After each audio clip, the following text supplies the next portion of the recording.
सिर्फ हमरे वजह से आज हमार बहन चैताली की शादीशुदा जिंदगी दाव पे लाग गई बा। अब हमरा के कुछ हो के इस सब कुछ सही करे के पड़ी।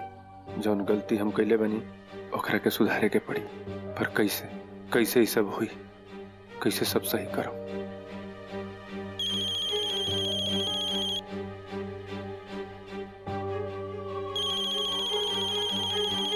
भोला जी, जी भोला जी प्रणाम। प्रणाम मिथिलेश भैया। भैया वो आज हमार बाबूजी रहुआ से जे कुछ बोलनी ओकरा के गलत मत समझिया। वैसे देखल जाए तो वो एकदम ठीके कहलन रहुआ लोग से। अगर रितु जी और उनका परिवार का जान बचावे के खातिर आप पूरा समाज के सामने उनकर मांग में सिंदूर भर चुकल बाड़ा, तब पूरा विधि विधान के साथ ही उनके साथ ब्याह करके आप उनको अपन पत्नी बना ले। यही में सबके भलाई बा भैया।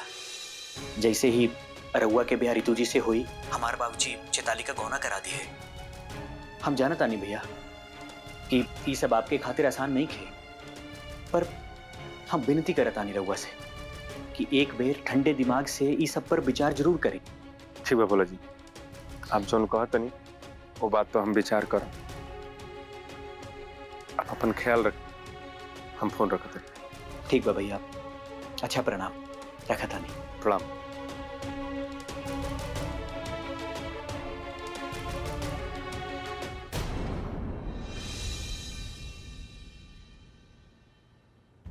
हम कितना बदनसीब हैं।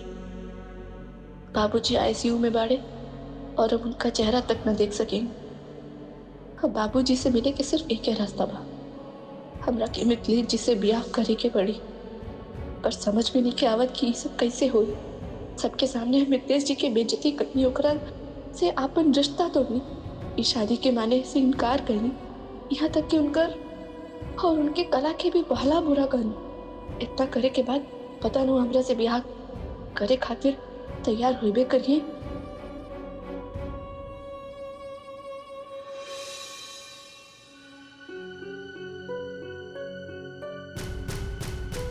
कुछ समझ में नहीं खे आवत कि का करी। रितु जी के ब्याह के बात करी कि ना, पता नहीं वो का सोची।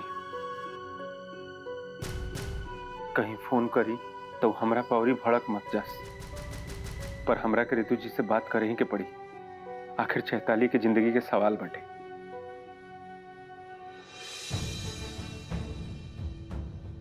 समझ में नहीं के आवत कि मिथिलेश जी से ब्याह के बाद कैसे करी। का सोचियो ओकर परिवार के लोग हमरा बारे में। ब्याह के बाद करे से पता नहीं वो लोग का करी हमरा साथे। पर अब यह एक रास्ता बचल बा हमरे पास, मिथिलेश जी से बात करे के पड़ी।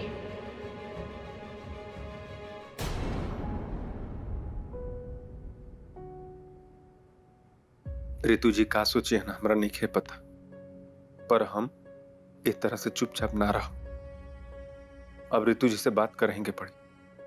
हाँ, बात करेंगे पड़ी।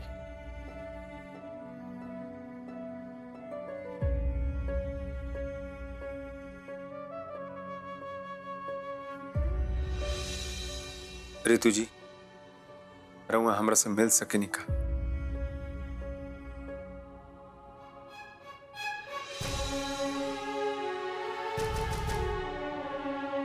मिथिलेश जी, का रहुआ हमरा से मिल सके नहीं?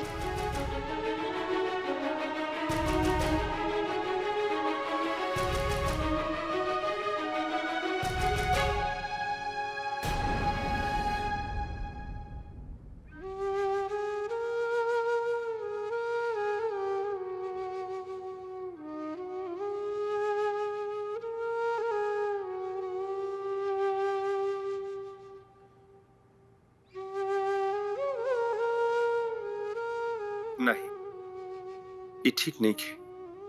अब हम रितु जी के और तकलीफ ना दे सके ना। नहीं, ये हम गलत करत आनी। पता नहीं मिथिलेश जी का सोची हमरा बारे में।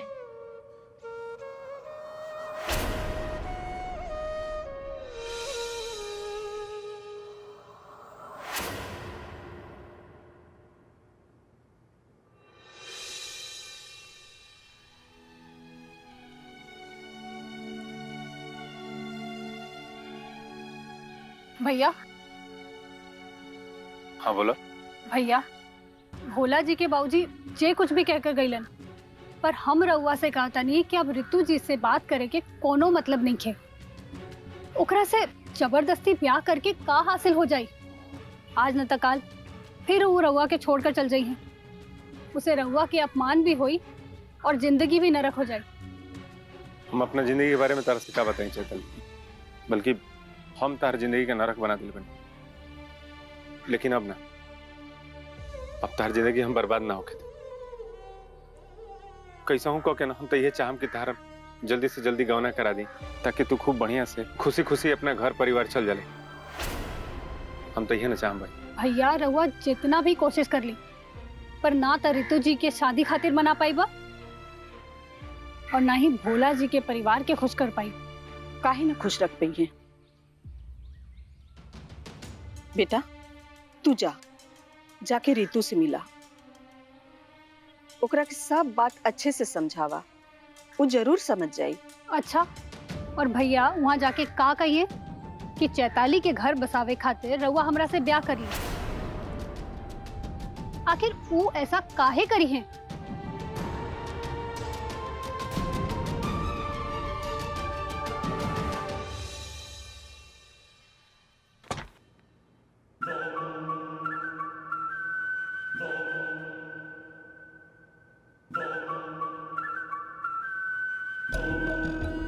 पूजा तक मिथिलेश से बात हो गई बा तोहार। चला अच्छा भाई बात हो गई। अब मिथिलेश बाबू ब्याह खातिर तैयार हो गए ना, अपन सामान अच्छे से पैक करिया। मामा जी मिथिलेश जी से तो बात नहीं की भाई। अरे तू बात काहे ना करत तारू मिथिलेश जी से है? अगर हम मिथिलेश जी से बात कर भी ले तो भला वो हमार बात काहे मनी, वो काहे हमरा से ब्याह करी। हम सबके सामने शादी माने से इनकार कर देंगे। मिथिलेश जी के हम बहुत बेइज्जत कईनी, ओकरा से सारा रिश्ता तोड़ के उनकरा के घर छोड़ के हम एजा आ गईनी। इतना कुछ होवे के बाद अगर उनकरा से मैं ये सब कहा कि तो हमरा से ब्याह करला, काहे से कि हमरा के बाबूजी से मिले के हा, तो कहो हमरा से ब्याह कर ली है और ले लिए हमरा साथ साथ फिरे। मामा जी आखिर मिथिलेश जी ऐसा काहे करिए?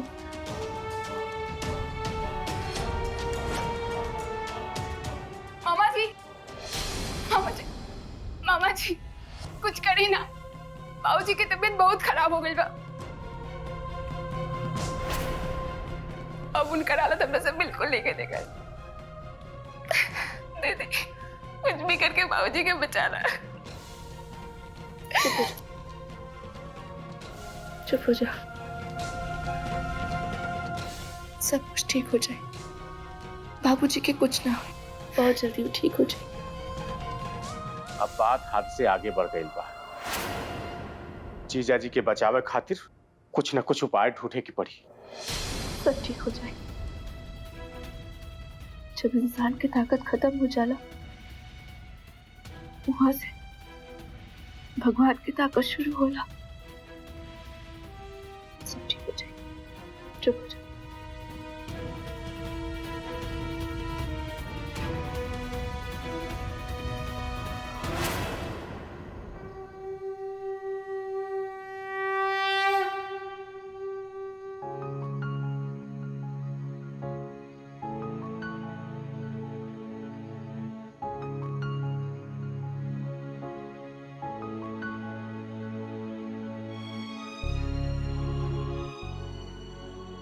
हमारी मामा हमें जब बचपन से बाबूजी के साथ आवत रहे, बाबूजी कब वो दुख और परेशानी में रह लेना तो हमेशा एजा आवत रहे। उनकी सारी समस्या के हल एजा रहे। बाबूजी के ऊपर माता रानी की अपार कृपा रहे। और आज जब बाबूजी अपन जिंदगी और मौत से लड़ रहे,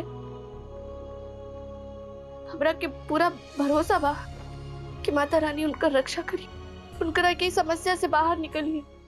अरे देवी माँ का समस्या के हल करी है। अरे समस्या हमनी के पैदा कैले बानी, तो ये करहल हमनी के करे के पड़ी।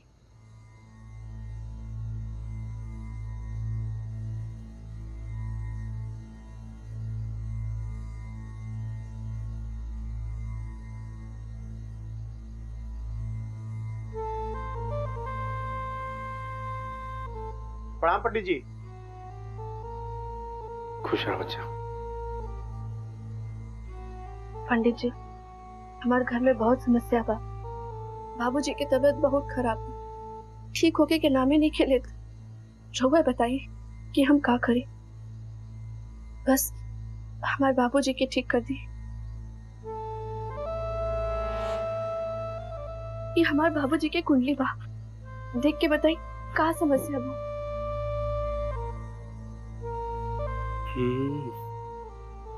समय तो बड़ा कठिन चला था बच्चा, पर घबराए के ना बा।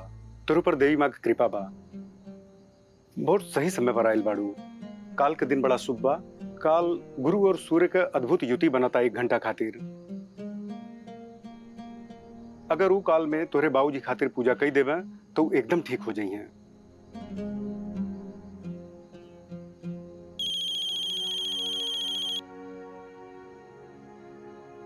हेलो। प्रणाम पंडित जी। हाँ जी। अरे काल के बाद तय बानू, काल हमनी के सब परिवार आए सन मंदिर दर्शन करे खातिर। सब तैयारी रहुआ क के रखे। जी जी जजमान, आ जाए आ जाए। बेटी कल तोहरा के निराजल व्रत रखे के पड़ी और शुद्ध होके आवे के पड़ी। उस शुभ घड़ी में पूजा कई देव तो देवी माई की कृपा से तुहर बाबूजी स्वस्थ हो जाइए। बहुत बहुत धन्यवाद पंडित जी। अब रहुए के आस बा। बनवारी मामा, काल के दिन हमरा खातिर बहुत खास बा। काहे कि उम्मीद पे ही दुनिया कायम है।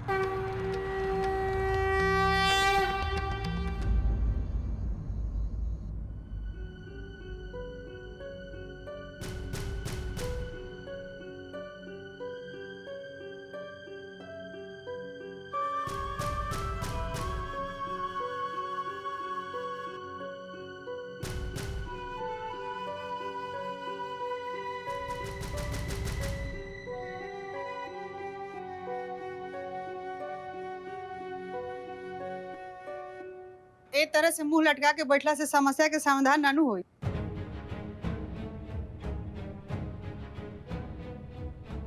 कल हमनी के सब लोग मंदिर जाब सन। कहीं फिर से तोहार कोनो साजिश तो नहीं खेरत जो? रहुआ तो हमेशा हमरा पर शौके होत रहेला। कबो तो अच्छा बोली जाय दी होने। हमरा पंडित जी से बात भइला। उहाँ के कहनी हाँ कि काल बहुते शुभ मुहूर्त बा और उस शुभ मुहूर्त पे परिवार के सब लोग साथे जाके देवी माई के पूजा करी ना तो ई परिवार पे लागल सब ग्रहण दूर हो जाए। हमरो पूरा विश्वास बा कि देवी माई के कृपा से चैताली के गौना आ मिथिलेश के जिंदगी से सारा दुख दूर हो जाए। हमरा तो ऐसे बहुत उम्मीद बा, काहे कि उम्मीदे पे दुनिया टिकल बा।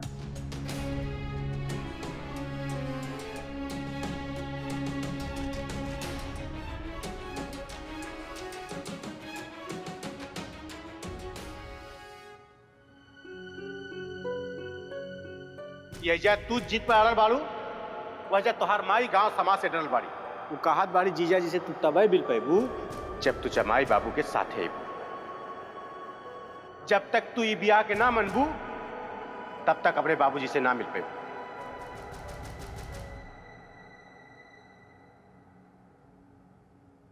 अगर रितु जी और उनका परिवार का जान बचावे के खातिर आप पूरा समाज के सामने उनकर मांग में सिंदूर भर चुकल बाड़ा, तब पूरा विधि विधान के साथ उनके साथ ब्याह करके आप उनको अपन पत्नी बना ली।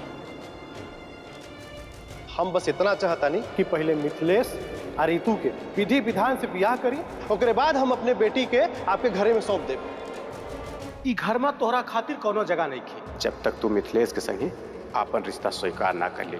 बेटा तू जाके रितु से मिला, ओकरा के सब बात अच्छे से समझावा, वो जरूर समझ जाएगी।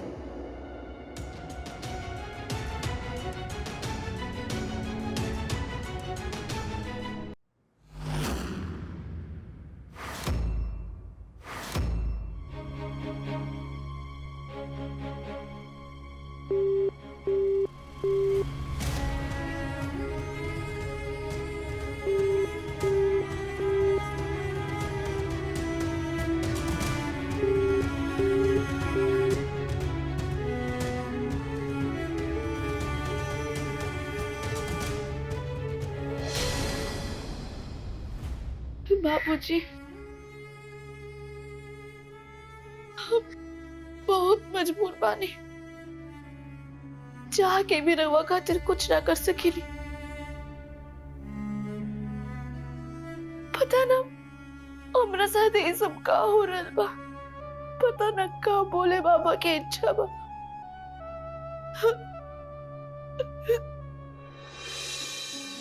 चैताली बहन, माफ करिए हमरा के।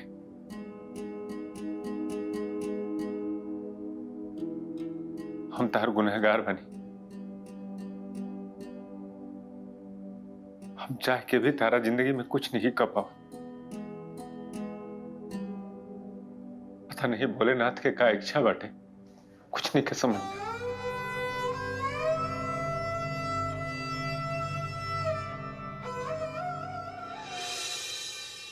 मंदिर में पूजा करे से घर में शांति तो आ जाई, पर मिथिलेश और ऋतु के बियाह ना भइल तो भोला जी के माई बाप चैताली के गोना कब्बो ना करी। हमनी की योहो बात पर ध्यान देवे के चाहिए। और यही से तो मंदिर जातन। और वैसे भी हम ऋतु के खीस में इतना कुछ सुना दिले बनी कि कोना मुंह से ओकरा के कहीं कि ते मिथिलेश से बियाह कर ले।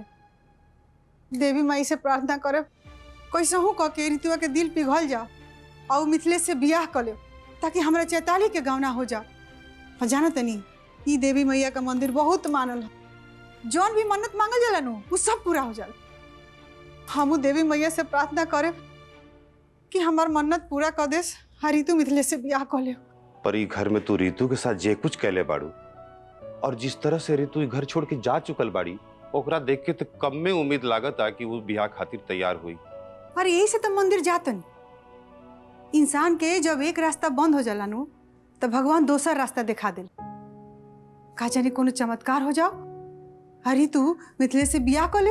हाँ, बस हम यह चाहता नहीं कि ऋतु तैयार हो जाए और मिथिलेश के जीवन संवर जाए। अच्छा ठीक बा, हम चलता नहीं। हमारा का करे के बा मिथिलेश के जीवन संवारला से, आग लगो उनका जीवन के। और वैसे भी ऋतु जब बियाह करके आई ते घर में रही का, इतना ना मिथिलेश से नफरत कर ले कि उनका जियले हराम कर दी। हमरा का करे के बा मिथिलेश के जिंदगी से, हमारा तो खाली अपना चैताली के गौना से मतलब बा।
पंडित जी, हम समय से पहले आ गई नहीं, काहे कि हम सोचत रहनी कि पूजा में कोनो परेशानी ना हो। रउआ बताएं कि कैसे पूजा करे के बा। रउआ कहत रहनी ना कि ये पूजा करा देवे से बाबूजी जल्दी स्वस्थ हो जाएंगे, तो बताई ना पंडित जी। अरे बेटा, काल हमसे एक तरी गलती हो गई रहे। असल में मुहूर्त खाली 1 घंटा का रहे और हम भूल गए रही कि रउआ लोग से पहले हम एक दूसरे परिवार के यही मुहूर्त में पूजा करते हाँ कही दिए रहे। अब जैसे रउआ लोग के घर में समस्या बा, वैसे वो लोगों के परिवार में घोर समस्या बा। ऐसे वो पूजा उन्हीं लोग के खातिर भी बहुत जरूरी बा। इतना कम समय में हम एक ही परिवार खातिर पूजा कर सके नहीं। अब दिक्कत ये बा कि हम ये निर्णय ना ले पा रहल बाड़ी कि हम कौने परिवार खातिर पूजा कराएंगे। वो लोग भी आ गए बाड़न, वो लोग भी तोहरा पीछे खड़ा बाड़न।